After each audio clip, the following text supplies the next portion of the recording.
I'm the one that sent her to the other world. The culprit who took my mother-in-law's life grinned with joy. I trembled in fear, felt a chill running down my spine, and broke out in a cold sweat when it wasn't even hot. In my hand was a photo of my mother-in-law, her face gruesomely mutilated. On the back were unbelievable words arranged in a line. Well, you're next. The culprit was slowly creeping closer to me. I did my best to run away. My name is Linda. I have been married to my husband James for about 5 years. We had a good relationship with our in-laws, and James, being an only child, said, "I don't want to make my parents feel lonely." He would take me to visit our in-laws at least once a month. Mom, we're home. James, Linda, welcome. Whenever we returned to my in-laws' house, my mother-in-law always greeted us warmly. On the other hand, my father-in-law was usually sitting on the couch reading his newspaper, and he would only glance at us without any greetings, then return his gaze to the newspaper. Here, a souvenir. Oh, thank you as always. The gift box of sweets that my husband handed over was labeled in large letters, "Super Spicy Crackers." My mother-in-law loved spicy food, but no one else in the family could handle it. If you're going to bring a souvenir, at least bring something everyone can eat. This one's the only one eating the souvenir, and every time she does, she ends up with a stomachache. Hey, I told you not to tell James that I'm getting stomach aches. If they stop bringing spicy food, it's your fault. The in-laws began to quarrel, and I found myself saying, "Come on, let's calm down." But even to me, my father-in-law snapped back harshly. So you're saying it's okay for your mother-in-law to have a stomachache? I'm the one who's inconvenienced when she hogs the bathroom. You should really stop picking on Linda, and your way of addressing her as you is rude. Can't you even remember a person's name? My intervention seemed to add fuel to the fire, and the quarrel between my in-laws became even more heated. That's when James stepped in to mediate. Sorry, I just know Mom is happy when I give her spicy food. I brought some regular crackers for you, Dad. Here, have some if you want. My husband handed the box of crackers to my father-in-law, and the situation was temporarily calmed. Linda, I'm sorry about my husband. I don't know if you would accept this as a token of my apology. There's something I want to show you. I followed my mother-in-law to her room, where a beautifully patterned dress was hanging. Oh wow, you're still making such wonderful clothes. My mother-in-law loved to sew her own clothes and made stuffed animals as a hobby. She was also adept at using a computer and actually sold these items on her online shop. Sales were brisk, with items selling out and making quite a bit of money. About this dress, would you like to have it? But isn't this an important inventory?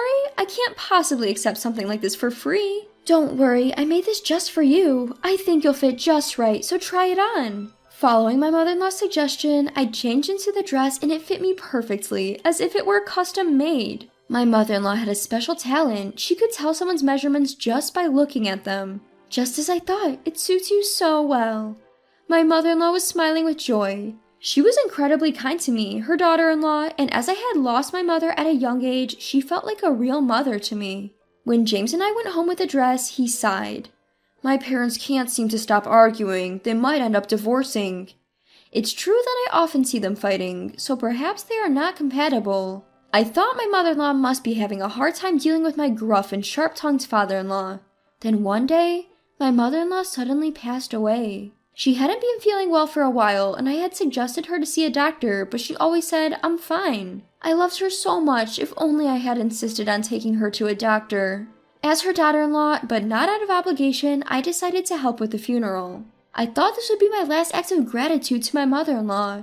Just before the funeral started, I wanted to remember my mother-in-law's face one last time, so I softly peeked into the casket. My mother-in-law had her usual gentle expression on her face, as if she were simply sleeping. My eyes were drawn to a photograph in the casket, along with a few other mementos. What? What's this? It was a photograph of my mother-in-law in her usual clothes, I think, but her face had been gruesomely mutilated as if with a box cutter. Moreover, on the back of the photo were the words, "Thanks for finally leaving the world," as if someone was happy about her passing. What? What is this? As soon as I saw it, chills ran down my spine. Not knowing who did it, I quickly tucked the photo into the pocket of my black mourning dress and closed the casket. I tried to subtly observe the people at the funeral to see who might have done it, but there was no one suspicious. If I had to choose someone, it would be my father-in-law, who did not shed a tear at his wife's funeral and acted as if nothing happened. Isn't he sad? Could it be? Without thinking, I found myself gripping the pocket where I had stowed the photo. It wouldn't be unreasonable to think that there was a hidden resentment between my in-laws who were constantly fighting. Could it really be my father-in-law? I couldn't be sure, so I decided to keep an eye on him a little longer. However, after the funeral, I accidentally overheard a conversation between my father-in-law and husband. The two of them were speaking loudly, unaware that I was hiding behind the door of the living room. Hey Dad, where's Mom's life insurance policy? Why do you ask? It's probably a hassle with the claims and all that, right? I can handle it for you. Who's the beneficiary? That's none of your business. Listen here, I don't have a penny to give you. What did you say? I'm definitely gonna find it. Even though my husband was trying to help my father-in-law, he was not accepting of it at all. The voice of my husband who was rejected was filled with anger. When my father-in-law left the room, my husband slammed his fist into the sofa cushion saying, "Damn it." As I was thinking of what to say to console my husband, he uttered some unexpected words. "After all the times I brought gifts, do I gotta deal with my dad too?" In that moment, chills ran down my spine. Life insurance, a photo with the words "thanks for leaving this world," and my husband's suspicious words? Could it be? With a mix of belief and doubt, I began to gather evidence. But truthfully, I wanted to prove that the person I suspected was not the perpetrator, rather than identify them as the culprit. However, the more I corroborated, the more undeniable it became that my suspect was in fact the culprit. It was a few days after the funeral. "I want you to look at this photograph." I held out the photo, and my husband stared at it for a long time. "What is this? Who disfigured Mom's face like this?" Thinking to myself, the audacity, I flipped the photo over. The words on the back of this photo, "Thanks for going to the other side," the handwriting and thanks looks very similar to yours. I presented another note along with the photo. It was a birthday card addressed to me from James, my husband, saying thank you as always. The particular way he wrote thank you was very similar to the writing in the photograph. "That's just your imagination. What are you trying to say, Linda?" "That's not all. It seems you had a substantial debt from my mother-in-law." Upon hearing my words, his usual gentle smile vanished instantly. His face looked like an expressionless mask, emotionless and blank. Summoning my courage, I continued the conversation. "You seemed overly interested in my mother-in-law's life insurance, didn't you?" "Did you hear that from my dad? He's such a pain, only speaking when he shouldn't." Then there was a heavy silence between us for a while. "Please tell me the truth. Do you think I killed my mother because I was in debt?" Suddenly, James started to laugh, and I felt the same chill I had felt when I saw the photo of my torn-apart mother-in-law. "Yes, that's right. I was the one that sent her to the other world." Laughing, my husband took out a box cutter from his pocket. "Well, it's your turn next."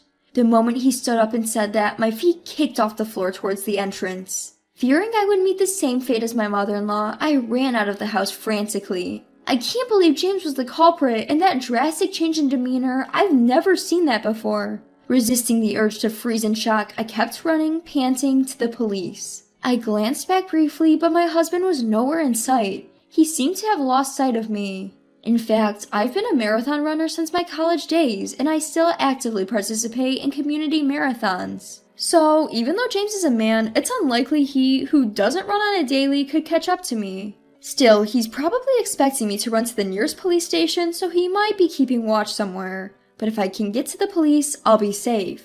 Looking around, I spotted a police station across the road. "Help! I'm being chased!" I cried, running inside. To my surprise, the police station was empty. No way, this can't be happening, right? I had heard that not all local police stations are staffed around the clock these days. Talk about bad luck. Panicking, I grabbed the phone on the desk and explained the situation to the officer on the other end. Looking out of the station, I saw my husband approaching swiftly. "Don't run away, Linda. Let's go home together." He was holding a box cutter in his right hand, walking towards me with a menacing grin.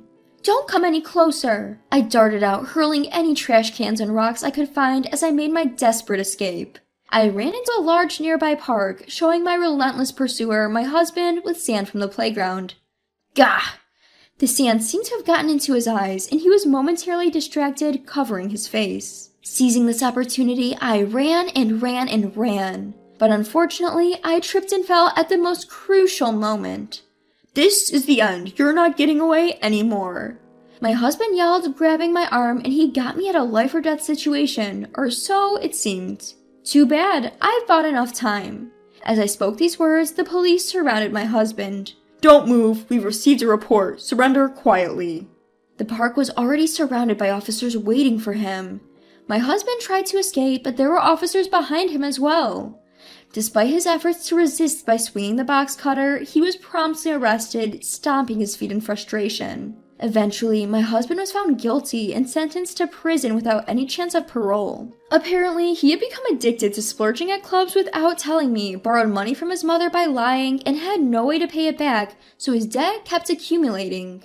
Apparently, he had planned to kill his mother because he was annoyed by her demanding repayment. Moreover, he had other debts as well, and was targeting his own mother's life insurance money to pay them off. It turned out that the gifts he had been giving to his mother when he visited his in-laws' house contained substances used for rodent control, but she couldn't notice it because of the spicy taste. Increasing the dosage bit by bit, he put his mother-in-law to eternal sleep. This was the whole truth. When I reported this, my father-in-law said, "If I weep for sending her off, she won't be able to rest in peace in heaven. I couldn't even cry at the funeral. I can't believe James would do such a thing to her." There were tears glistening in his eyes. I visited the grave of my mother-in-law. The sky was beautifully clear, and the weather was calm like her gentle heart. "Dear mother-in-law, I've avenged for you, so please rest in peace." I told her this at the grave, and quietly prayed for her. Then, my father-in-law asked me to take over the online shop that my mother-in-law had been running. When I reported on the online shop that my mother-in-law had passed away and that I would take over the shop, I received words of condolence and encouragement from the customers of the store. I was happy as if it were my own thing to see that my mother-in-law was really loved by everyone. Now that I've taken over my mother-in-law's shop, I sit in front of the sewing machine every day, determined to produce items that lives up to the standards of products my mother-in-law used to make.